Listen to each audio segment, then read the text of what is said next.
추수감사 주일 예배를 오시면서 올해는 무슨 감사의 제목을 가지고 감사드려야 하나 하는 생각도 해보셨을 것 같아요. 그래서 저는 오늘 성도님들과 예수님은 어떤 것을 가지고 감사하셨을까, 예수님에게 배우는 감사에 대하여 말씀을 나누려고 합니다.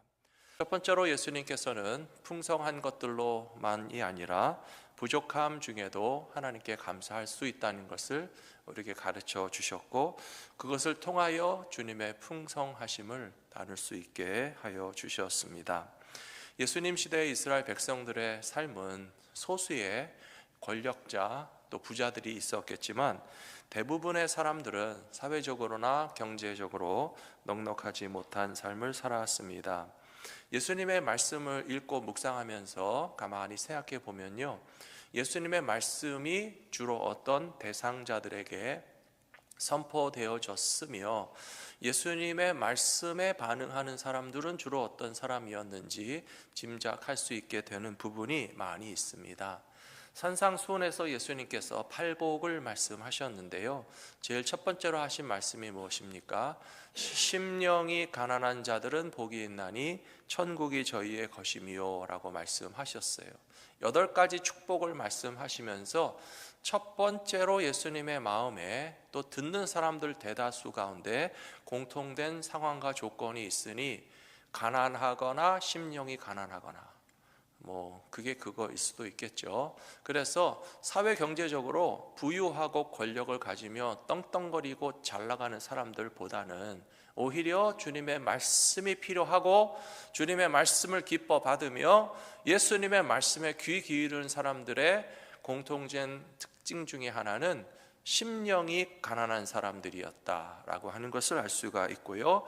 예수님은 참 역설적이게도 그렇지만 복이 있다, 하나님의 나라가 너희의 것이다 라고 말씀하심으로써 예수님의 말씀을 듣는 사람들에 관해서 우리가 짐작할 수 있게 해주셨다는 것입니다. 그 당시에는 로마 제국의 지배를 받고 있었습니다.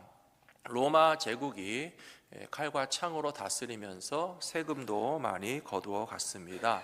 무거운 세금이었습니다. 지금 미국에 사셔도 세금이 부담되지 않으십니까? 물론 세금 안 내시는 분들도 계실 텐데요, 그러나 세금을 내시는 분들은 다 한결같이 세금이 부담스럽다고 합니다. 물론 또 세금을 많이 낼 만한 소득이 없어서 오히려 세금 환급도 받으시긴 할 텐데요, 착각하지 마십시오. 물건 살 때마다 10%씩 세금 띄고 있습니다. 우리가 세금 안 내는 사람들이 아니고 다 세금 많이 내고 있는데요, 세금만 없어도 훨씬 더 가볍게 여겨질 텐데 지금 우리의 삶에도 세금은 분명히 무거운 것이거든요. 그런데 이스라엘 백성들이 살던 시대의 세금은 얼마나 무거웠겠습니까? 정해진 세금보다 더 많이 긁어갔습니다. 그래서 세리들을 욕하는 겁니다. 정해놓은 세금보다 더 많이 뜯어가서 지들이 먹는다라고 하니까 세리는 죄인들의 대명사가 될 수밖에 없었던 것입니다. 그렇다면 신앙생활하고 하나님께 찾아가면 성전에서는 평강이 있고 위로가 있어야 될 텐데 종교 지도자들도 성전세를 걷었습니다. 성전에서 돈도 바꾸면서 환전 수수료 뜯어갔고요, 짐승도 멀리서 가져온 시원찮은 짐승 말고 성전에서 새로 사라 라고 하면서 폭리를 취하는 상황 가운데 살아가는 이스라엘 백성들은 정말 매일매일 무엇을 먹을까 무엇을 마실까 염려하며 사는 때가 많이 있었던 것이 현실이었습니다. 그런데 예수님은 달랐습니다. 예수님의 말씀을 들을 때는 저들의 근심과 걱정이 사라졌습니다. 예수님이 말씀하셨죠. 무엇을 먹을까 무엇을 마실까 염려하지 마라. 먼저 하나님의 나라와 그의 의를 구하라. 그리하면 이 모든 것을 너희에게 더하여 주시리라 라고 말씀하시는 예수님의 말씀을 들으면서 가난한 사람들의 근심과 걱정이 사라졌습니다. 소망이 없던 사람들이 소망을 찾게 되었습니다. 지금 상황으로 놓고 말하자면 지금 무엇으로 감사해야 될지 모르겠다라고 하던 사람들이 예수님은 감사를 가르쳐 주시는 분이시구나 하는 것을 깨닫게 되었던 것처럼, 예수님을 바라보시면서 지금 우리가 충분히 감사할 수 있는 이유가 있다는 사실을 오늘 함께 배우실 수 있는 저와 여러분들이 되시기를 부탁합니다. 마가복음 8장 6절에 보시면 예수님께서 무리를 명하여 땅에 앉게 하시고 떡 7개를 가지사 축사하시고 떼어 제자들에게 주어 나누어 주게 하시니 제자들이 무리에게 나누어 주더라 라는 말씀이 마가복음 8장에 나와 있습니다. 흔히 5,000명을 먹이신 사건과 별도의 사건입니다. 5,000명을 먹이신 것은 벳세다 바닷가에서 유대인들을 대상으로 해서 물고기 2마리, 보리떡 5개를 가지고 먹이신 일이 분명히 있었습니다. 마태복음, 마가복음, 누가복음, 요한복음 4복음서에 다 나오니까 한 번만 나왔어도 믿을 텐데 4복음서에 다 나왔으니까 빼도 박도 못하게 믿는 그런 기적의 역사입니다. 그 사건과 별도로 이 4,000명을 먹이신 사건은요, 데가볼리라고 하는 이방인 지역에서 벌어졌던 사건입니다. 그때는 떡은 7개였다고 기록되어 있고요, 또 물고기가 몇 마리였는지는 분명히 나와 있지 않으나 이방인들에게도 4,000명이나 되는 사람들을 예수님께서 먹이셨다라고 하는 내용이 기록되어 있습니다. 저는 이 말씀을 읽을 때마다 주목하는 부분이 뭐냐 하면요, 축사하시고예요. 축사하시고라고 하는 말의 뜻은 감사 기도를 드리셨다는 뜻입니다. 영어 성경 있는 분들은 찾아보십시오. 거기 땡스기빙이라고 되어 있어요. 추수감사절이 미국에서 뭐라고 부릅니까? 땡스기빙이라고 부르잖아요. 하나님께 감사를 드린다라고 하는 뜻이에요. 사랑하는 성도 여러분, 예수님의 기적의 역사도 하나님께 올려드린 감사 기도를 통하여 시작되고 이루어졌다는 사실을 믿으시기 바랍니다. 여러분들의 삶 가운데도 주님의 기적과 능력이 나타나게 될 때에 감사를 나중에 드리지 마시고요, 먼저 감사의 기도를 드리는 믿음의 사람들에게 기적과 축복을 부어주실 것이라고 믿습니다. 요한복음 6장 11절 말씀에도 보시면 예수님께서 떡을 가져 축사하신 후에 앉아있는 자들에게 나눠 주시고 물고기도 그렇게 그들의 원대로 주시니라 라고 되어 있습니다. 여기 축사하신 후에 무슨 뜻이라고요? 감사 기도를 드리신 후에. 우리 갈보리 믿음교회 성도님들 나중에 성경 퀴즈 할게요. 대답하셔야 됩니다. 예수님께서 오병이어를 가지고 축사하셨다는 말의 뜻은 무엇인가? 정답이 뭡니까? 감사 기도를 드리시고, 감사 기도를 드리시고. 여러분, 감사 기도를 드리시면 지금 감사 기도할 상황입니까? 라고 하는 사람들이 있잖아요. 4,000명이 배고픈데 떡이 7개밖에 없어요. 예수님, 지금 감사하게 생겼습니까? 그런 사람들이 있잖아요. 5,000명이 배가 고픈데 예수님, 지금 오병이어밖에 없어요. 이거 감사할 상황입니까? 감사 못할 사람들이 많이 있겠죠. 그러나 예수님에게 감사를 배우자고 말씀드렸잖아요. 예수님은 5,000명의 배가 고파도 오병이어밖에 가진 것이 없어도 감사의 기도를 드리시는 예수님에게서 우리가 오늘 감사를 배워야 된다는 말씀입니다. 이 세상의 부자들은 도대체 얼마나 부자라야 감사하며 살겠습니까? 여러분, 부자 친구 있으세요? 부자들은 어떻게 감사하며 사시든가요? 저는 부자 친구가 없어서 잘 모르겠는데요, 부자들도 근심 걱정이 많을 것 같아요. 재산이 많으면 많을수록 근심 걱정은 더 많아요. 미국의 경찰 숫자보다 사설 경비원의 숫자가 더 많다고 그럽니다. 왜? 여러분, 사설 경비원 필요하신가요? 저는 유명인도 아니고 연예인도 아니고 권력자도 아니고 부자도 아니라서 사설 경비원까지는 필요하지 않습니다. 부자들은 근심 걱정이 많아요. 사설 경비원까지 사서 써야 됩니다. 하지만 감사하기가 참 어려워요. 많은 것을 가진 사람들이 더 가지지 못해서 아쉬워하고, 그보다 더 많이 가진 사람들은 더 많이 가지지 못해서 아쉬워하지 감사할 줄 모른다는 거예요. 많은 것을 가진 사람들도 감사하지 못하니 우리는 그 사람들보다 적은 것을 가지고 있어서 감사하지 못할까요? 아니라는 거예요. 예수님은 떡 7개 가지고도 감사하셨다니까요. 예수님은 오병이어를 가지고도 감사하셨다니까요. 예수님에게 감사를 배우는 우리들은 풍부해도 가난해도, 많아도 적어도, 젊어도 늙어도, 건강해도 병들었어도 감사하기에 충분한 조건을 가지고 살고 있다라고 하는 것을 깨닫고 하나님 앞에 감사와 영광을 돌리실 수 있는 갈보리 믿음교회 성도님들이 되시기를 축복합니다. 빌립보서 4장 12절에 보시면 사도 바울이 이렇게 고백했습니다. 나는 비천에도 처할 줄 알고 풍부에도 처할 줄 알아. 모든 일 곧 배부름과 배고픔과 풍부와 궁핍에도 처할 줄 아는 일체의 비결을 배웠노라 라고 하면서 그 다음에 뭐라고 되어 있죠? 내게 능력 주시는 자 안에서 내가 모든 일을 할 수 있느니라 라고 고백하였습니다. 부자라고 사역 잘하는 거 아니에요. 큰 교회라고 신앙생활 편한 거 아닙니다. 비천해도 궁핍해도 배고파도 목회 잘할 수 있습니다. 작은 교회, 가난한 교회도 하나님께 영광 돌리는 사역 멋지게 할 수 있고요, 신앙생활 행복하게 잘 하실 수 있을 줄로 믿습니다. 어떠한 상황과 조건에도 감사하는 것을 예수님께 배우시는 저와 여러분들이 되시기를 부탁합니다. 두 번째로 하나님 나라의 진리와 비밀을 어린아이들에게도 나타내 주심을 예수님은 감사하셨습니다. 오늘 읽어드린 본문의 배경은요, 70명의 제자들이 나가서 복음을 전하고 돌아왔을 때 예수님에게 기쁜 소식을 전할 때 예수님이 같이 기뻐하시고 칭찬하셨고요, 이 하나님 나라의 비밀을 어린 아이들에게 알게 하신 것을 감사하노라 라고 하는 것이 메인 포인트입니다. 이 말씀의 배경을 보시면 그 바로 앞부분에서요, 예수님께서 이런 말씀을 하셨어요.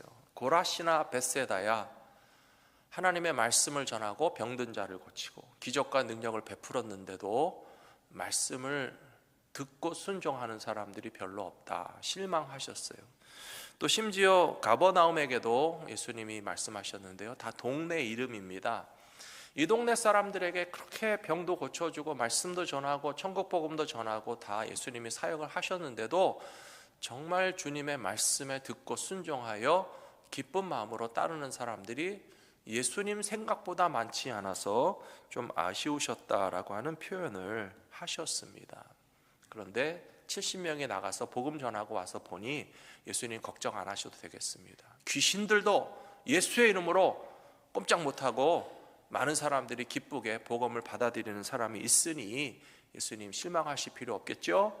그랬더니 예수님께서 하나님께 감사하나이다 라고 기도하신 거예요. 혹시 교회에서 봉사활동 같은 데 가보셨습니까? 단기 선교 가보셨습니까? 저는 여러 차례 농촌 봉사활동도 교회에서 가봤고 단기 선교도 이것저것을 가봤는데요, 그렇게 선교를 가면 동네 사람들을 교회로 초청합니다. 선교팀이 그냥 선교사님 얼굴만 보러 가는 거 아니잖아요. 그래서 이 동네 사람들을 모아놓고 전도 집회를 합니다. 어디든지 가서 그렇게 집회를 했던 것 같아요. 오늘 저녁에 어느 교회에서 모임이 있으니 여러분 많이 오십시오. 가가호고 다니면서 전도지도 뿌리고 노방전도도 하고 미리미리 그렇게 캠페인을 합니다. 그러면 항상 쫓아오는 사람들이 있어요. 누가 올까요? 아이들이 많이 와요. 아이들이 많이 와요. 선물 준다, 사탕 준다, 연필 하나 준다, 공책 하나 준다 그래도 와요. 아마 이 자리에도 분명히 어렸을 때 사탕 하나 때문에 교회 가셨던 분 있을 거예요. 근데 안 오는 사람도 있어요. 어른들이 안 와요. 어른들 중에 누가 안 오는지 아십니까? 남자들이 잘 안 와요. 남자들 중에서도 누가 안 오는지 아십니까? 그 동네 힘이 있고 권력 있는 사람들은요, 궁금해도 안 가요. 바쁘다는 핑계로 안 가요. 아, 내가 가리 하면서 식구들이 간다면 말리지 않을지 모르겠는데 재밌습니다. 그곳에 계시는 목사님이나 선교사님들이 맞이합니다. 우리는 모르잖아요. 선교팀이니까 그 동네 사람들이 누가 왔는지, 다 왔는지, 올 사람이 왔는지 안 왔는지 모르는데 선교사님들의 표정을 보면요, 반갑게 맞이하는 분들이 있어요. 나중에 얘기합니다. 아, 저분이 몇 년 만에 교회 오신 분이라고. 그리고 저분은 교회 안 올 것 같은데 어떻게 우리 선교팀이 와서 오라 하니까 온 것 같다고. 그래서 참 반가워하시는 분들이 계세요. 그러면 제가 그날 말씀도 열심히 전하고 찬양도 열심히 하고 또 기도도 열심히 합니다. 오늘 이 자리에 나온 성도들, 특별히 오랜만에 나오신 성도님들 큰 은혜 받고 오늘부터 계속 이 교회 잘 나와서 신앙생활 잘하게 해달라고 간절히 기도하거든요. 그 선교사님이나 목사님들이 기뻐하시던 표정을 통해서 제가 느낀 것이 오늘 예수님이 하신 말씀과 딱 맞는 거예요, 여러분. 누가복음 10장 21절에 보시면 그때에 예수께서 성령으로 기뻐하시며 이르시되 천지의 주제이신 아버지여, 이것을 지혜롭고 슬기 있는 자들에게는 숨기시고 어린 아이들에게는 나타내심을 감사하나이다. 옳소이다. 이렇게 된 것이 아버지의 뜻이니이다 라고 하시면서 어린 아이들에게는 하나님 나라의 비밀을 알게 하신 것을 감사한다고 얘기하셨잖아요. 선교팀이 나가고 또 농촌봉사를 가서 그 지역교회에서 집회를 하면 누가 많이 온다고요? 어린 아이들이 많이 온다고요. 어른들도 안 나오는 것은 아니에요. 옵니다. 엄마들도 오고요, 부모님들도 오고 어른들도 오시고요, 교회 잘 안 나오시던 분도 오고, 저 사람은 교회 올 것 같아 보이지 않는데 그런 사람도 옵니다. 예수님이 말씀하시는 어린 아이들 가운데 다 포함되어 있는 거예요. 여러분, 예수님 말씀 기억하시죠? 천국은 어떤 사람들이 간다고요? 어린 아이와 같아야. 어린 아이만 가는 것은 아니고요, 우리의 마음이 어린 아이와 같이 순종하고 주님 앞에 감사하기 위한 자리에 나온 저와 여러분이 어린 아이예요. 천국 백성입니다. 예수님이 오늘 감사주일에 예배하러 오신 여러분을 통하여서 기뻐하시고 감사하실 줄로 믿습니다. 주님이 가르쳐 주시는 감사를 깨닫고 천국의 소망을 두고 살아가는 믿음의 백성들이 되시기를 축복합니다. 어른들은 핑계합니다. 바빠서 못 가겠는데요, 소를 사서 못 가고 밭을 사서 못 가고 장가가 쓰니 못 가고 비즈니스 있으니 못 가고 세상에 중요한 일 더 많이 못 가고, 이 핑계 저 핑계로 어른다운 핑계를 대면서 안 갑니다. 예수님이 초대해도 안 가요.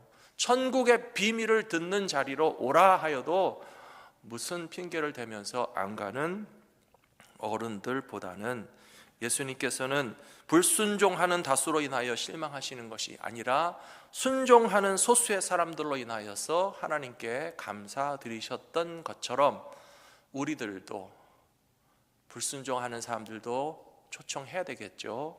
기도해야 됩니다. 인도할 수 있습니다. 하지만 저의 오늘 감사의 제목은 바로 여러분들이에요. 어린아이와 같이 천국의 비밀을 기뻐하고 즐거워하며 감사 예배를 드리는 자들로 인하여 기뻐하시며 감사하시던 예수님의 모습을 닮아 가실 수 있는 저와 여러분들이 되시기를 축원합니다. 세 번째로, 예수님은 나사로가 죽음을 이기고 부활하게 하심을 인하여 하나님께 감사하셨습니다. 예수님은 물론 사랑하는 친구 나사로의 죽음 앞에서 슬퍼하셨습니다. 그 동생들과 함께 나사로의 무덤 앞에서 눈물도 흘리셨습니다. 근데 참 이상한 것은 요한복음 11장 41절에 보니까 돌을 옮겨 놓으니 예수께서 눈을 들어 우러러 보시고 이르시되 아버지여, 내 말을 들으신 것을 감사하나이다 라고 기도하고 계십니다. 놀랍죠? 나사로가 죽었어요. 감사할 일이 뭐가 있습니까? 무덤 속에 나흘이나 지나서 썩은 냄새가 납니다. 뭐 감사할 것이 있겠습니까? 그럼에도 불구하고 예수님의 감사에는 아주 중요한 조건이 있습니다. 여러분, 이거를 우리가 배웠으면 좋겠어요.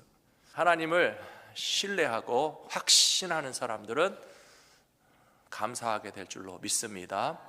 아직 이루어지지 않은 일로 인하여서도 감사할 수 있는 믿음과 기대와 소망을 하나님 아버지께 두고 살아가시는 저와 여러분들이 되시기를 축복합니다. 예수님께서 5,000명을 먹이실 때 먹고 나서 감사하셨습니까? 먹이기 전에 감사하셨습니까? 먹이기 전에 감사하셨잖아요. 감사가 먼저고 기적은 나중이에요. 나사로가 살아난 다음에 감사하셨습니까? 살아나기 전에 감사하셨습니까? 살아나기 전이라고요. 여기 보십시오. 아직도 무덤에 돌을 막아놓고 있었는데 그 돌을 옮겨 놓기만 했고 문만 열렸지 나사로 살아난 거 아니에요. 그런데 말씀해 보니까 아버지여 내 말을 들으신 것을 감사하나이다. 예수님은 믿으셨어요. 하나님이 살려내실 것을 믿으셨어요. 예수님의 기도를 들어주실 것을 믿으셨어요. 우리도 똑같습니다. 지금 현재 우리가 만족하지 못한다고 해서 여러분 혹시 2025년 추수감사주일이 될 때까지 감사 제목이 있으면 감사하고 없으면 감사하지 말아야지 굳게 마음 먹으신 분들 있으십니까? 없죠. 사실 저는 좀 그랬어요. 한두 달 전까지만 해도 추수감사절이 다가오는 것이 걱정됐습니다. 무슨 감사를 드려야 되지? 감사할 수 있는 이유가 있나? 라고 하는 생각이 제 마음 한구석에 계속 있었어요. 감사할 수 있겠나? 우리 성도님들과 감사할 수 있겠나? 그런 생각하고 있었어요. 근데 오늘 말씀을 묵상하면서 더 확실히 알려주셨습니다. 감사할 만한 조건이 있을 때만 감사하는 것이 아니고요, 신실하신 하나님을 믿는 사람들은 먼저 감사하게 될 줄로 믿습니다. 감사하고 나면 하나님께서 5,000명을 먹이게 하실 줄로 믿습니다. 감사기도 먼저 하면 죽은 나사로도 살아나게 될 줄로 믿습니다. 성경을 보시면 먼저 감사하라고 되어 있어요. 감사할 것이 있는 다음에는 다 감사할 수 있어요. 심지어 감사할 수 있는 조건을 가지고도 감사 안 하는 사람도 있다니까요. 그런데 우리는 감사할 만한 조건이 아닌데 예수님처럼 먼저 감사하는 거예요. 요나서 2장 9절에 보시면 나는 감사하는 목소리로 주께 제사를 드리며 나의 서원을 주께 갚겠나이다. 구원은 여호와께 속하였나이다 하니라. 요나가 감사 기도를 드렸습니다. 언제인지 아십니까? 물고기 뱃속에 있을 때예요. 아직도 죽었는지 살았는지 모르겠는 거예요. 깊은 바닷물 속에 물고기 뱃속에 3일 동안 있었는데 나중에 성경에 3일이라고 하니까 그런 줄 알았지. 여러분 3일 동안 72시간 동안 캄캄한 물고기 뱃속에 있으면 여러분 뭐 시계가 있습니까? 뭐 스마트폰이 있습니까? 알 수가 없잖아요. 밤인지 낮인지 살았는지 죽었는지. 그냥 열심히 그냥 기도하면서 회개했어요. 하나님 제가 잘못했습니다.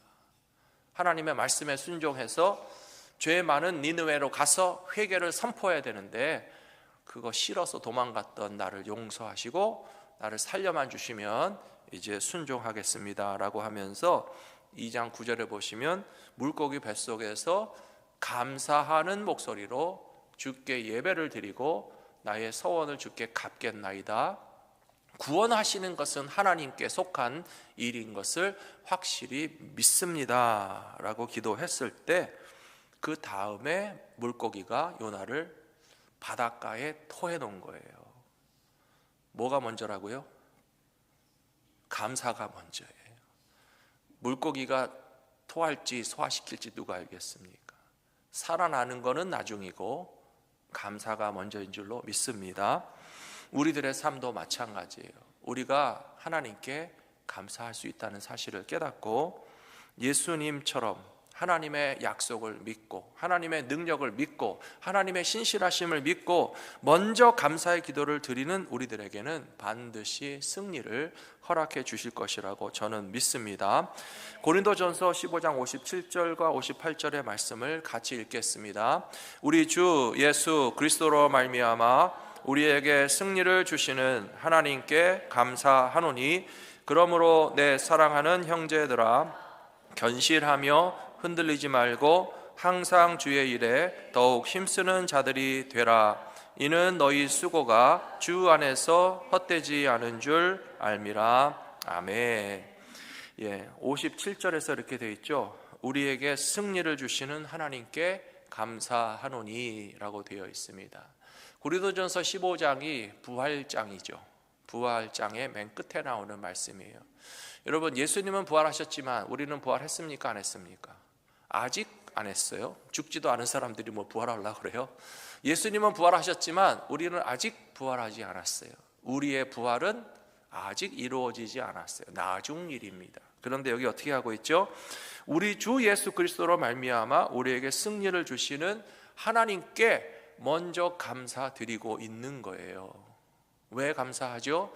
부활하게 될 것을 믿기 때문에. 여러분의 부활을 믿으십니까?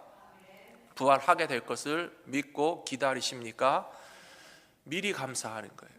우리는 죽어도 다시 살게 되니까요, 무서운 게 없는 사람들이에요. 여러분, 예수님 믿으셔야 돼요. 이 세상 모든 종교, 물론 환생도 있고 뭐도 있긴 하지만 그건 아니잖아요. 다음 생에 강아지로 태어나고 싶으세요? 다음 생에 개미로 태어나면 행복한 겁니까? 그런 환생과 그런 건 말이 안 되는 것이고요. 이 세상 그 어디에도 영원한 생명을 약속하신 신앙과 종교는 존재하지 않습니다. 그래서 하나님께서 우리를 다시 살리실 것을 믿기 때문에 최후 승리를 믿는 우리들은 먼저 감사할 수 있고요. 58절에 보시면 견실하고 흔들리지 말고 항상 주의 일에 더욱 힘쓰는 자들이 되어도 우리의 수고는 헛되지 않기 때문에 감사할 수 있는 거예요. 얼마나 좋습니까? 사랑하는 성도 여러분, 2025년에 추수감사주일에 감사할 수 있습니까? 없습니까? 감사할 수 있는 이유가 있으십니까? 없으십니까?